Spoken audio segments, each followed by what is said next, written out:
Pour ne rien manquer, abonnez-vous maintenant. Les Vraies Voix Sud Radio, le coup de projecteur des vraies voix.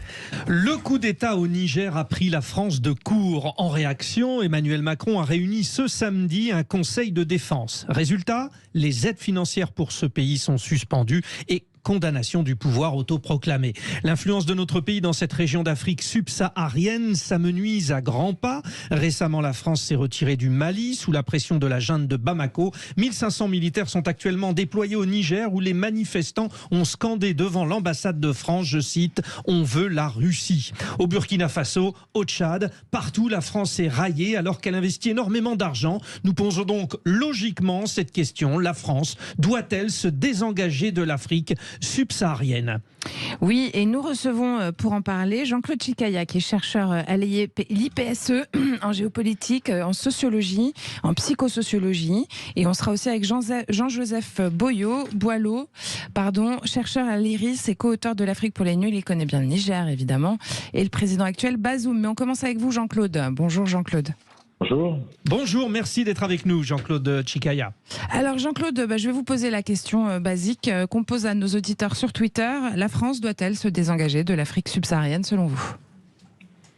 Ça serait une décision un petit peu hâtive, même si elle se pose avec une certaine acuité, notamment sur le plan militaire. Si la junte au pouvoir depuis quelques jours, si elle se maintient au pouvoir, étant donné que les 1500 militaires français sont sous le commandement depuis quelques mois, voire donc maintenant un peu plus d'un an, sous le commandement nigérien, donc du pouvoir démocratique qui était là encore il y a quelques jours.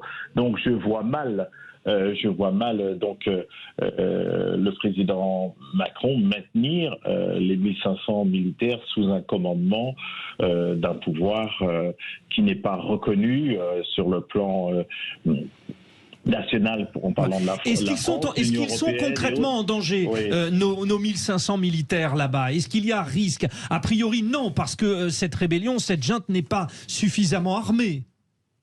Alors, suffisamment armée, c'est l'armée, et d'ailleurs, les élites. Sauf qu'il faut essayer quand même de circonscrire, même si malheureusement ça a passé le Rubicon pour beaucoup, de dire que le rejet de la France, c'est pas le rejet des Français, mais le rejet de la France politique sur le plan de la France-Afrique, et ça ne date pas d'aujourd'hui, de plusieurs décennies. Donc beaucoup des auditeurs peuvent penser que c'est quelque chose qui est une éruption qui viendrait comme ça avec un élan xénophobe d'1,2 milliard de tous les Africains ou des 25 millions de Nigériens. Tous les Nigériens n'étaient pas devant l'ambassade de France, même s'il y en avait des milliers. Il y avait une part de provocation. Oui, une vraie violence en plus. Hein. Une vraie violence, et pour certains, il y avait malheureusement des élans xénophobes, et ce que j'ai du mal à comprendre, même si l'analyse démontre que malheureusement certains ont pris l'option intellectuelle et politique de vouloir entre guillemets une autre tutelle, même si le côté moderne des temps que nous vivons aujourd'hui, c'est la fin de toutes les tutelles, donc de la France-Afrique, de revoir tous les rapports entre la France et l'Afrique, ce symbole, mais d'aller de crier donc à bas l'impérialisme et se mettre sous la tutelle d'un impérialiste comme Poutine, et en plus d'applaudir des mercenaires qui se payent sur la dette, si je puis dire, sur le plan des trésors, du trésor public, des mercenaires sanguinaires et qui est roi de la prédation. Donc là, on est dans un moment paroxystique, surtout que celui qui a pris le pouvoir et qui était qui présidait la guerre présidentielle, a un bilan mêlé et associé dans le combat contre le djihadisme. Contre le djihadisme, qui est la finalité. Voilà, il ne peut pas accuser la France ou son propre président comme seul responsable des insuffisances ou voire des victoires. Donc c'est vraiment une mission mêlée et associée. Donc là, il y a d'ailleurs dans les griefs qui sont adressés au président Bazoum par son chef de camp, mais Abdourahmane Chiani, donc qui s'est autoproclamé au pouvoir. Qui était là d'ailleurs avec le président. Qui était là juste avant lui, mais le Niger n'est pas son premier coup d'État. Il y en a eu un après les crises politiques en 87, en 99, en 2010. Donc on voit bien malheureusement que le Niger n'a pas retrouvé sa stabilité. Monsieur Bazoum avait déjà connu dans son élection contrasté d'ailleurs, comme celui qui succède M. Issoufou. Donc évidemment, Jean-Claude Chikaya, effectivement. Il avait quelques résultats, et je trouve que le bilan qu'on lui adresse, de manière trop acerbe et rapide, il est au pouvoir que depuis 2 ans. Merci Jean-Claude Chikaya, merci pour cet éclairage sur le Niger. On va maintenant rentrer, on vous libère, on va maintenant rentrer sur notre question. Donc plus généralement, il n'y a pas que le Niger, il y a le Mali, il y a le Burkina Faso. Nous allons en parler avec Jean-Joseph Boileau, chercheur à l'IRIS, mais avant un tour de table de nos vraies voix, Judith. Bien sûr, Jean-Marc Governatori, sur cette fin des tutelles que vient d'évoquer Jean-Claude Chikaya et la fin de ce France-Afrique, justement, avec la mise sous tutelle, bizarrement, c'est-à-dire qu'ils refusent une tutelle et ils se mettent sous tutelle d'un impérialisme bien plus qui est complètement lâché, qui n'a pas forcément de contraintes comme nous on peut en connaître en Europe. Ça n'a pas vraiment de sens finalement ce positionnement du peuple au Niger. J'ai eu l'honneur de faire une conférence à l'ONU à Genève le 27 mars 2023. J'expliquais donc le fait qu'on avait en fait 200 000 années d'humanisation. Selon les paléontologues, l'Homo sapiens c'est 200 000 ans. Et en fait, on est encore largement inachevé. Et il y a des sujets en Europe, aux États-Unis, en Amérique du Sud, en Afrique, où vous n'avez que des moins mauvaises solutions à choisir. Et là, on est face à une moins mauvaise solution. Donc, à partir du moment où, quelque part, un État est souverain, donc, si malheureusement cette junte a pris le pouvoir de façon illégale, et si le peuple veut qu'on reste, il faudrait qu'on reste. Maintenant, il faut savoir qu'il y a 800 civils et 1500 militaires, quel serait leur prix à payer. Donc, c'est une question où il n'y a que des mauvaises réponses. Madi Saïdi, c'est le peuple qui doit décider ? Oui, moi, je reste convaincu qu'il appartient au peuple de choisir, quand bien même il fait des mauvais choix, et Dieu sait que ça peut arriver, mais je crois que le peuple reste souverain sur ce qu'il souhaite. En revanche, ce qui est important de souligner, c'est le recul qu'a la France depuis quelques années. Et plus encore là, ces 7-10 dernières années. Alors le sentiment anti-français a toujours un petit peu existé, vestige de la colonisation ou pas, mais en Afrique de l'Ouest, c'était toujours quand même des rapports cordiaux avec la France qu'on regardait comme l'ancien colon, néanmoins qu'on aime bien, avec lequel on a de bonnes relations. Mais il faut dire que ces 7-10 dernières années, il y a un vrai sentiment anti-français. Au Mali, mais pas que. Je parle du Sénégal que je connais mieux. C'est à cause de la Russie ? Comment ça se fait ? Non, pas forcément de la Russie. Je pense que c'est le rapport que nous, Français, nous avons entretenu avec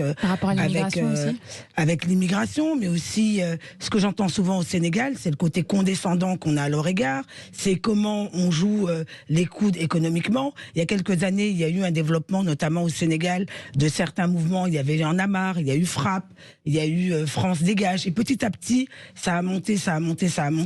Et il y a aussi une connivence que les locaux dénonce, une connivence de la France avec le pouvoir local et souvent avec les dictatures locales qui font qu'il y a un certain rejet. Alors peut-être un premier éclairage avec Jean-Joseph Boileau. Merci Jean-Joseph Boileau d'être avec nous. Vous êtes chercheur à l'IRIS par rapport justement à ce que dit Madi Saïdi. Où en est finalement cette cote d'amour, si tant est qu'on puisse l'appeler comme ça, entre la France et ce qu'on a appelé ses alliés, ses partenaires africains? Alors, il faut distinguer la France, les Français et les régimes politiques. Absolument. Pour bien connaître Niamey, puisque mon co-auteur est là-bas, j'y passe régulièrement, je connais Bazoum personnellement. En Afrique, on adore la France pour ce qu'elle est, c'est-à-dire pour ses valeurs universelles. Vous voyez, bon. Et par contre, ce qu'on montre là-bas, en général, c'est qu'il y a précisément deux France. Il y a une sorte de figure de Janus. La France qui les soumet depuis 1890.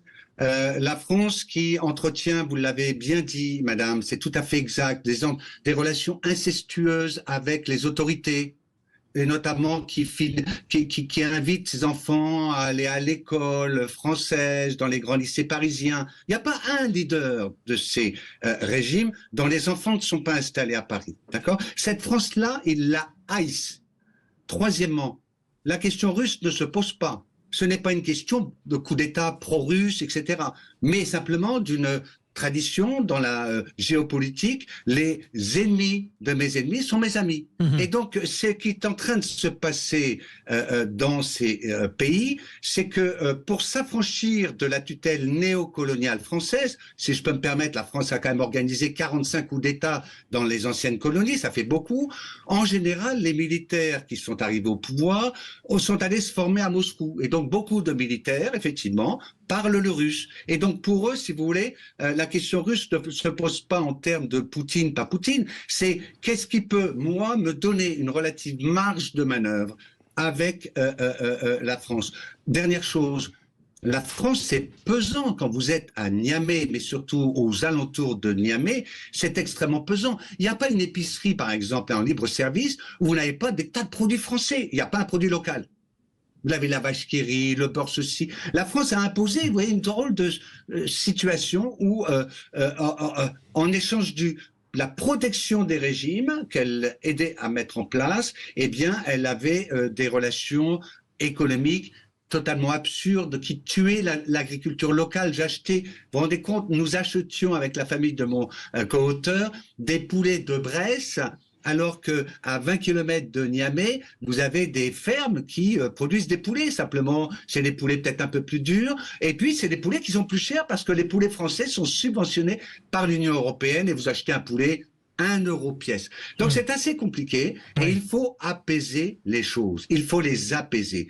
Et on ne va pas s'en sortir si on rentre dans une logique de confrontation. Les apaiser, c'est exactement ce qu'a dit... On y revient, Jean-Joseph Boilon. On fait le tour et on revient vers vous, oui, justement. Alors William T, quand on écoute Jean-Luc qui nous dit que finalement Jean-Joseph, pardon, que l'association avec les Russes en Afrique en ce moment, c'est les ennemis de mes ennemis sont mes amis, et que finalement c'est une marge de valeur pour peser dans la balance. Finalement, qu'est-ce que vous en pensez, vous ? Est-ce que c'est ça ou est-ce que c'est des actes déterminés ? Il y a une incertitude sur la question du Niger. À l'heure actuelle, il y a plus de chances qu'on retombe sur une situation de guerre froide. C'est-à-dire que lorsque vous avez un pouvoir et que vous avez des sanctions éventuelles de la part d'un camp, vous vous tournez vers l'autre camp afin de bénéficier d'un soutien politique et surtout financier.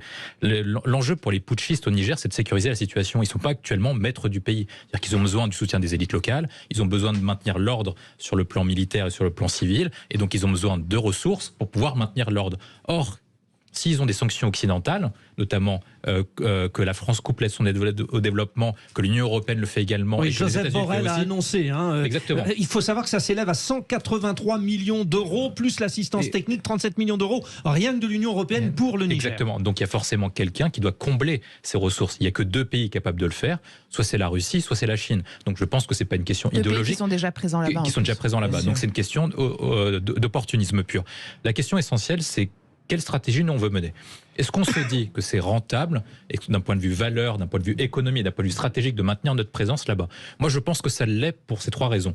D'un point de vue stratégique, on sait qu'à long terme, les États-Unis vont se retirer de la zone. Ils ont fait ce qu'on appelle le pivot américain, donc ils vont se concentrer sur l'Indo-Pacifique et la Chine. C'est-à-dire, qui est le seul pays qui vont concurrencer la France en Afrique ? Ça va être soit la France, soit les Russes. Avec ce qui se passe en Russie dernièrement, et notamment l'invasion de l'Europe de l'Est et donc du coup de l'Ukraine, je ne suis pas sûr qu'on veuille que l'Afrique devienne sous le giron russe. Quand vous dites la France, il y a aussi l'Union européenne quand même. Oui, mais pour l'instant, il n'y a que nous. Par exemple, il y a des militaires allemands au Niger. Oui, mais c'est nous qui prenons tous les risques, pour l'instant, malheureusement.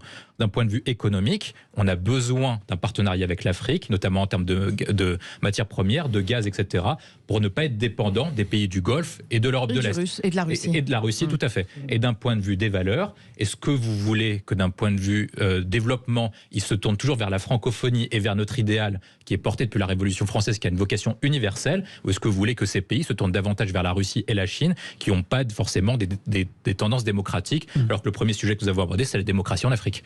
Jean-Joseph Boilon, peut-être réaction à ce que vient de dire William Tay ?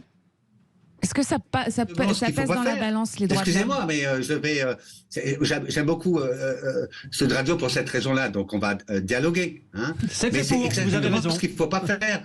qu'est-ce qu'il vient de décrire, notre interlocuteur? William Il Tell. vient de décrire les trois mauvaises raisons pour lesquelles les Nigériens, et notamment la jeunesse nigérienne, ne veulent plus entendre parler de l'armée française. C'est-à-dire, ils ne sont pas idiots, ces gens-là.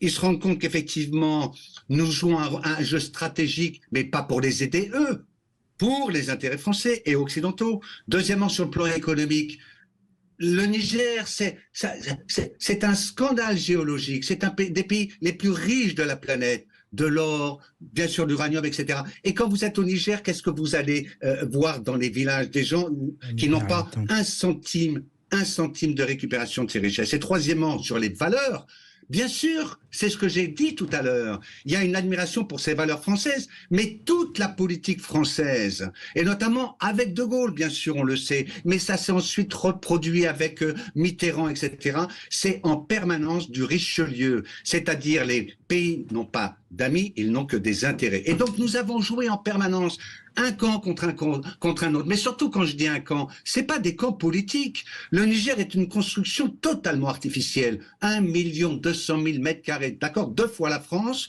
avec à l'indépendance quelques millions d'habitants, mais surtout des tribus, des ethnies, des Haoussa, etc. Et nous avons joué en permanence à diviser pour mieux régner, ce que les Britanniques ont fait en Inde, on le sait bien, ce qui a produit cette haine de la Grande-Bretagne. Donc non, les 3 bonnes raisons pour lesquelles il faut absolument que la France reste dans cette région, d'accord? Et j'ai pas dit l'armée française.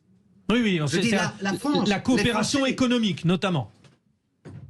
3 domaines clés. Premièrement, il faut que ces pays, et ils le recherchent depuis l'indépendance, développent leur propre économie de façon endogène. Et donc, il y a des centaines de projets.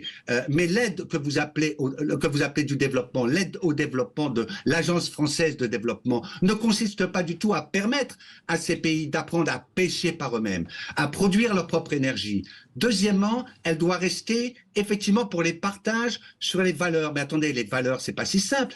Quel est le bon système politique qui permette à un pays comme le Niger, aussi divers dans ses tribus, dans ses langues, etc. Ce n'est certainement pas le système politique français. Donc la France doit rester pour être à l'écoute, parce que c'est un mal profond dans l'ensemble de l'Afrique.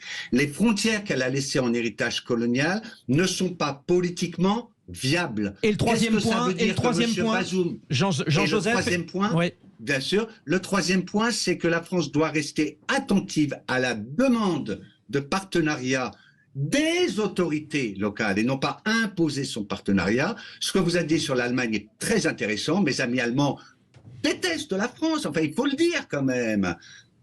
Mon co-auteur travaille aujourd'hui à Berlin pour conseiller le gouvernement allemand. Pourquoi ? Eh bien parce que le gouvernement allemand pense que la France n'est intéressée que par son précaré. Elle ne veut pas en réalité donner à l'Allemagne. C'est un peu le cas de chacun, les Allemands aussi. Bon, a priori, on s'aime bien quand même. Bon, alors effectivement, merci pour ces 3 points. Réaction. Allez, 0826 300 300, le standard vous attend avec Zach, évidemment, le standard de Sud Radio, toujours au rendez-vous. Et Renaud, vous êtes toujours là avec nous aussi. Oui, bien sûr. Alors, qu'est-ce que ça vous invoque, qu'est-ce que ça vous évoque plutôt, tout ce que vous venez d'entendre? Il y a pas mal d'infos qu'on a eues là, hein, Renaud. Hein. Non, mais moi, je pense qu'effectivement, il y a un vrai problème là-bas et que la France doit rester, oui, évidemment, mais il faut qu'on redessine les règles du jeu et qu'on parle aujourd'hui d'une vraie coopération et qui est une véritable souveraineté pour ces pays d'Afrique de l'Ouest. Ouais. Un échange constructif, en fait. Oui, bien sûr. Moi, je constate qu'aujourd'hui, il n'y a pas que la France. La CEDEAO aussi menace de faire des sanctions. Donc, on voit bien que les choses sont en train de bouger. Je pense qu'effectivement, ils sont en train de se tromper en s'alliant à Wagner. Hein. Ça, c'est mon point de vue personnel. Maintenant, je pense que l'erreur qu'ils font, c'est qu'en s'alliant à Wagner, en fait, ils ne se rendent pas compte que ce qu'ils reprochent à la France, c'est ce qui va leur arriver en s'alliant à Wagner. Ça, c'est mon point de vue personnel. Mais oui, effectivement, il faut qu'on redéfinisse toutes les règles du jeu. Il faut qu'on remette ça de manière carrée. Et il y a quand même une chose, c'est que ces pays d'Afrique de l'Ouest réclament depuis un moment l'arrêt du CFA. Déjà, le franc, en fait, la monnaie. Voilà. Oui, commençons déjà par ça, et ensuite voyons avec eux ce qu'il est possible de faire et de les voir comme des partenaires. Merci, je dis bien des partenaires, pas colonisateurs. Oui, des partenaires Madi Saïdi, on va vous donner le mot de la etc. fin. Allez-y. Je pense qu'il faut réinventer la relation Afrique-France en prenant en compte que l'Afrique a changé. L'Afrique d'aujourd'hui, c'est pas celle de nos parents. On a beaucoup d'intellectuels, on a des gens qui ont voyagé, qui ont une vision de ce que doit être une relation avec l'Afrique et l'Occident. Ça doit être un partenariat, donnant-donnant, gagnant-gagnant évidemment, parce qu'on a tous des intérêts. Et je pense que dès lors on aura cette maturité d'esprit de part et d'autre, on pourra peut-être aspirer à une nouvelle relation entre l'Afrique, la France, voire l'Afrique et l'Europe, et voire même l'ensemble de l'Occident. Merci Madi. Merci. Allez, je fais un petit point sondage pour nos auditeurs. La France, la question qu'on vous posait sur Twitter, la France doit-elle se désengager de l'Afrique subsaharienne? Vous nous avez répondu oui à 88%, c'est assez clair. Et merci à Jean-Joseph Boileau, Merci chercheur bien. à l'IRIS et co-auteur de L'Afrique pour les nuls, un spécialiste du Niger. Vous avez pu le constater. Merci beaucoup pour votre Jean-Marc éclairage. Governatori, Madi Saïdi et William T. Vous restez avec nous. On a les 5 minutes de bonheur spécial Tour de France féminin qui s'est terminé, qui arrive. Et préparez vos questions. À tout de suite.